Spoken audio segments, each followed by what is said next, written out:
Bhardwaj colony में भागवत कथा का भव्य आयोजन। बारिश भी नहीं कम कर सकी भक्तों का उत्साह।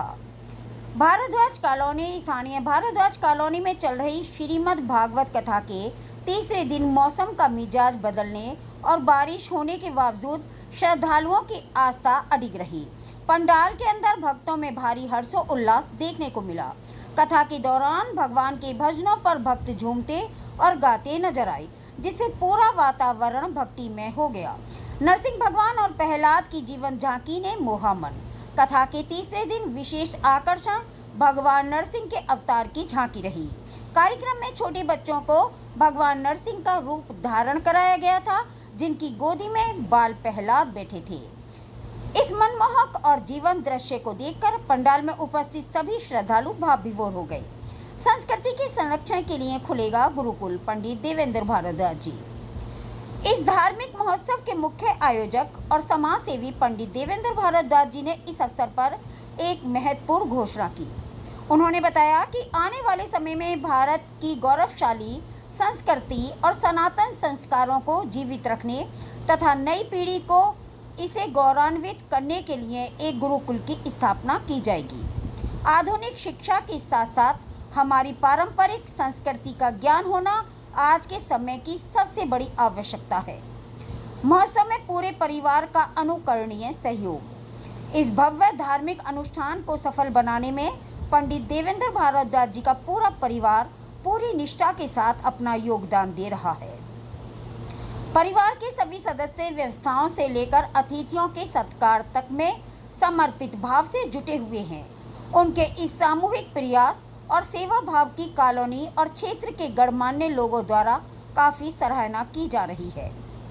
कथा के समापन पर आरती उतारी गई और उपस्थित भक्तों के बीच प्रसाद का वितरण किया गया। देखिए जोनल हेड कामी शर्मा की खास रिपोर्ट।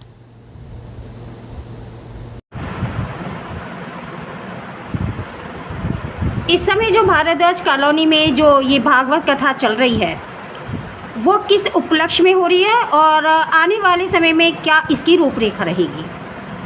देखिए, ये भागवत कथा तो मंदिर की प्राण प्रतिष्ठा होने जा रही है, उसके उपलक्ष्य में भागवत का बैठना बहुत आवश्यक था। क्योंकि जब कोई स्वीकार सनातन धर्म होता है तो या तो जल समुद्र से लाया जाता है, सब माना जाता है, या भाग्यशाली लोग गंगा से लाते हैं। तो यहाँ सौभाग्य की बात है कि भाई मंदिर की प्राण प्रतिष्ठा के लिए भागवत बैठी और भागवत में जल आया गंगा से। यहाँ हमारी कॉलोनी वासी माताएं, बहनें, बेटियाँ सब पैदल गई और पैदल आई, और ये हज़ारों लोगों का हजूम वहाँ गया, हजूम वहाँ से आया बहन बेटियों का। तो उनका भी बहुत बहुत बड़ा धन्यवाद है। वो भी पुण्य के भागी हैं कि मंदिर की प्राण प्रतिष्ठा में भागवत बैठी और भागवत में भी उन्हें जल लाने का सौभाग्य मिला, उसमें हमें भी सौभाग्य मिला जल लाने का। तो जैसा कि सुनने में आ रहा है कि आने वाले समय में देश की संस्कृति को बढ़ाने के लिए आप गुरुकुल की व्यवस्था करना चाहती हैं, तो क्या वो सत्य है? हाँ, बिल्कुल सत्य है। गुरुकुल की व्यवस्था होगी, उसका पूरा प्रारूप तैयार करा दिया गया है और उसके सारा सिस्टम जो होना चाहिए उसके लिए हमने समाधान निकाल दिया। तो ये जो आप धार्मिक कार्य करते हैं, इसके पीछे आपका क्या उद्देश्य है और इसकी प्रेरणा आपको कहाँ से मिली है? दोस्तों, पहले मैंने और चैनल वालों को भी बताया, ये तो 20 साल पुरानी तो वो है। 20 साल पहले हमें कुछ ईश्वरीय शक्ति ऐसी मिली कि हमें साहस मिला और ये ज़मीन 20 बीघे ज़मीन मंदिर के नाम खरीदी गई थी। उसमें ही मंदिर बनाने का संकल्प था, तो वो धीरे धीरे धीरे धीरे पूरा हो गया। आज प्राण प्रतिष्ठा होने जा रही है, क्योंकि सभी व्यवस्थाएं पूरी हो गई हैं और भगवान की मूर्तियाँ आ गई हैं। और जहाँ मेरे ख्याल से 40-50 हज़ार आदमी भंडारे में आएंगे। 13 तारीख का भंडारा है प्राण प्रतिष्ठा में, तब तक भागवत का समापन हो जाएगा। तो धर्म के उद्देश्य से आज के युवा वर्ग को आप क्या ये समाचार देना चाहते हैं कि वो उनका जीवन कैसा होना चाहिए? देखिए, धर्म से ही जीवन है। बिना धर्म के जीवन की कोई कथा नहीं है। हर व्यक्ति का धर्म ही, उसके कर्म भी धर्म के अनुसार बदल जाते हैं। और जब धर्म ही नहीं है तो आदमी कर्म क्या करेगा?